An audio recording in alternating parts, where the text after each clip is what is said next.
Kevin Jackson here, and now the head coach of the Iowa State Cyclones. And KJ, talk to us a little bit about the transition from going from USA Wrestling back to the college ranks with Iowa State. First of all, Craig, it's good seeing you again. Doesn't seem like we've been apart too long, but but it brings back good memories. But it's been a smooth transition. It's been a lot of fun. It's been very refreshing to be able to work with a group of athletes on a day-to-day basis, overseeing their training each and every day, and then advancing daily to get better. And so the transition's been smooth. Everything dealing with administrative work. I have some great assistant coaches that have helped me recruit some great kids, and I think we're moving forward and we continue to get better. You guys have had a couple competitions. Just kind of assess how things have gone so far. Well, I mean, our areas of concentration remain the same. We have to continue to get better in our baseline positions. We have to continue to control tie-ups, continue to attack opponents, and continue to accelerate our finishing positions. So, so every match, every tournament, we want to win. We want to have great performances. But even if we win or we lose, we still have to get better. We have to still continue to get better. It's a process. The year is a process to build to the national tournament, Big 12 national tournament. So we continue to work and continue to evaluate, continue to get better, and continue to try to help these guys reach their goals. Right. Obviously, a very experienced team, very talented team. Just kind of give us a little rundown from 125 to heavyweight, what we're looking at. Well, right now, what we're looking at is 125 Andrew Long. He performed well this weekend, winning the Harold Nichols Open, the Cyclone Open. 133, we have Nick Fanthorpe, who's currently on the sidelines, injured, but we expect him back very, very soon. 141, Nick Gallick, two-time All-American, currently ranked number 2. Hopefully we can take over that number 1 spot very soon. 149, we have Mitch Mueller. He's a 4-year starter, a senior. So we have great expectations for Mitch. He hasn't met his goals yet, and we want to make sure that he reaches those goals. So he works hard every day, and with anticipation of performing well at the NCAA tournament. 165, we have, 157, we have 2 guys that possibly could be our starter. Right now, it's Nate Carr. He won the wrestle-off. He won the most recent dual meeting at South Dakota, getting better every match out, getting better every practice. We also have Andrew Sorensen, who recently won the Cyclone Open, Harold Nichols Open, I should say, and is performing very, very well. Is making some major connections to the areas that we want to see him improve in. 165, we have John Reeder. He's just a hammer. Everybody knows who John Reeder is, and two-time All-American from Michigan, and great expectations for him. 174, we have Duke Burke out of Illinois, a senior, placed in the top 12 over the last 2 years, and he's looking to have a better performance than that this year, a much better performance. 197, one that everyone knows, Jake Varner is the guy, not only nationally, but in the whole country. Not only NCAA, but in the whole country, he's the best we have. At 211 pounds, and right now at 197 pounds, he's the best we have. So he continues to get better. He's wrestling better than I've ever seen him wrestle before. I've trained with him for the last few months now, and I can tell you he's wrestling as good as I've seen him wrestle. Heavyweight, we have Dave Zabriskie. Dave's a veteran. Dave is he's just rock solid all the time. He's steady, and he continues to win. So Dave has some goals that he hasn't reached yet, and so hopefully he can obtain those goals this year. And let's talk a little bit more about Varner. Went to the World Championships, won a couple matches, wrestled, a pretty close match to the Iranian. I think it was a world silver medalist. I mean, looking ahead after college, I mean, what kind of expectations do we have for Jake? I mean, obviously very talented. Well, I mean, I think my expectations are the same as everyone's in the countries that follow wrestling. That's to see Jake make another world team, become a world champion, then become Olympic champion. Obviously, we have to get through this year, where hopefully he can become one of few 4-time finalists, 2-time champions this year. So that's really what we're shooting for right now. But obviously, he has potential. He has the ability. He has the essentials that can take him to the top of the world, and that's to be the best in the world, and that's to be an Olympic champion. So I know those are his goals. I know he's already putting the plan what he wants to do after he graduates from Iowa State, and I'd be very, very surprised if he doesn't attain those goals. You brought a number of guys down to Sunkist Open, and a number of them did very well. I mean, what was the reasoning behind that, and just what were your thoughts on that? Well, we always look at competition in general. Until we get to the Big 12s and the NCAA tournament, as practice.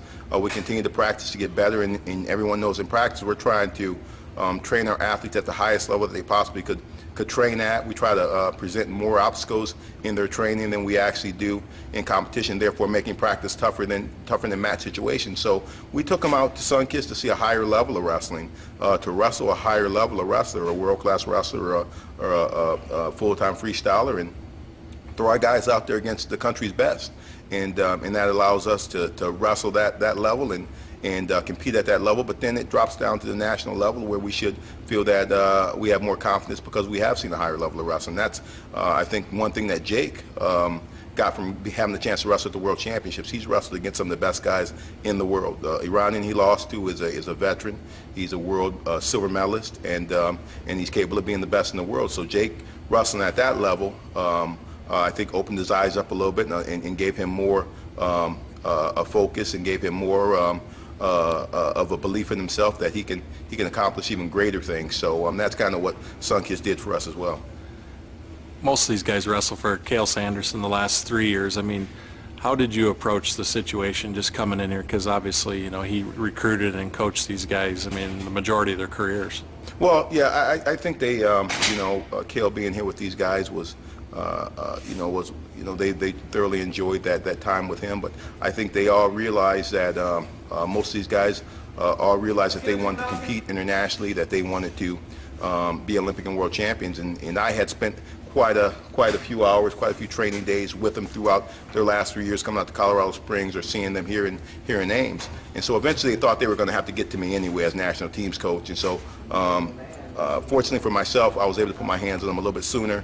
They bought in right away. They understand that we have a plan. We have a structure to that plan, and we think we're going to train them at a higher level than they've ever been trained before, so they can reach their full potential. Iowa's the two-time defending champion, #1 team. Guys obviously looking forward to that opportunity to be coming up in a few weeks when you see them in a dual meet here.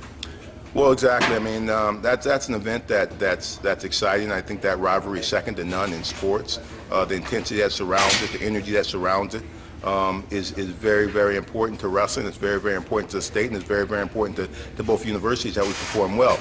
It's just a strong gauge of where you're at and what you need to do to move forward in the year.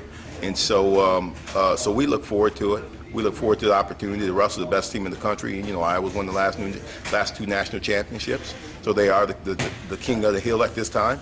So we're looking forward to having that opportunity for our guys to compete with the best team in the country and see where we're at and moving forward. So that's what we're looking at. Hey. Iowa State's last national title was '87. Obviously know that well. And is that something you guys talk much about? Is that something that comes up a lot in the room?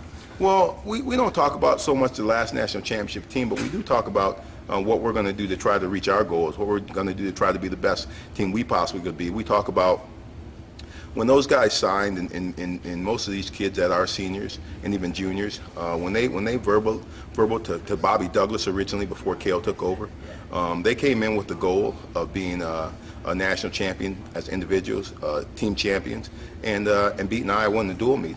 Jake Varner is the only one that has captured one of those goals, and that's become the national champion. So those opportunities and those opportunities are still present themselves to us this year. And so we talk more about that and about what they've gone through. I truly believe that a wrestler gets what he deserves, and I think that the sacrifices that you make and the obstacles that you overcome as a wrestler allows you to obtain goals. And so these guys that wrestle for Iowa State have been through 3 coaches now. When you're talking about Bobby Douglas, Cael Sanderson, and now myself. So they have been through more than any other wrestler in the country.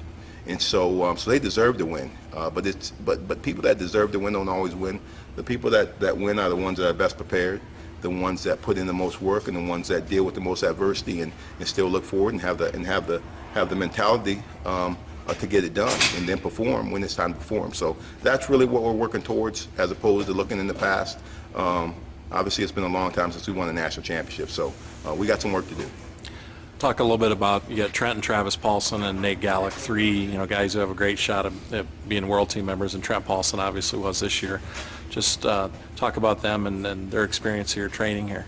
Well, we're excited to have those guys here at Iowa State training. We're under the steel sharpening steel mentality, so again, we're trying to create an atmosphere inside our room where our athletes at Iowa State wrestle at a higher level than the competition that they're going to face. When our guys get a hold of Nate Gallick or get a hold of Trenton Travis, you're not going to see much higher level of wrestler than those guys in this country. So therefore, that's going to give us more confidence to go out there and compete against some of the guys at the NCAA level from these other universities. But having those guys in the room is very, very important. I think they chose to come back to Iowa State for a couple reasons. Their love and passion for the university. Also, they truly believe that I run the style of workout and the positions and the skills and the techniques that carry over to the world-class level. No matter that we're continually working from a collegiate mentality, the takedown, setups, attacks, finishes, counters that we teach here at Iowa State carry over to the world-class level. So you're going to see even our collegiate athletes become world-class a lot sooner than they would if they were training somewhere else. And you mentioned it earlier, this is where you trained when you prepared to win your Olympic gold medal. Well, you know, Ames has a lot of history. You know, we have several Olympic champions at Iowa State, 5 Olympic champions, and all of them trained here in Ames. I mean, Cale Sanderson, Dan Gable, myself, we trained right here in Ames to win our Olympic gold medal. So there's a system and there's a method and there's a strategy that we've used over the years to get world Olympic champions out of Ames. That has not changed. And so there's a lot of tradition, there's a lot of culture, there's a lot of history that we deal with here in Ames that allows us to have some success nationally, internationally, and moving forward. What's it been like to be back in Ames? I know your family's with you now, and it's been exciting. It's been exciting. It's been I've been truly blessed to be back in Ames. I mean, the support of the community, the support of the administration, the support of everyone in the state. For the most part, you know, you got to kind of cancel out the Hawkeyes. They're not too supportive of the Cyclones right now, but at the same time, I think the state is excited about the direction of wrestling in their state. It's important to them, but I've been truly overwhelmed with the support and just the enthusiasm surrounding the Iowa State wrestling program. It's very exciting to be here. And you brought another Cyclone back with you. Chris Bono's back. I mean, what's it been like to have him back here? Well, you know, he's a true Cyclone, without a doubt. Having him here was important to me. The experience that he brings to my program, the experience that he brings from being a head coach at Chattanooga is invaluable. I'm really happy that he made that decision to bring himself and his family back to Ames, and he's just a piece of the puzzle that allows us to get what we need to do out of our athletes and continue to get better. And he was a real strong hire for me.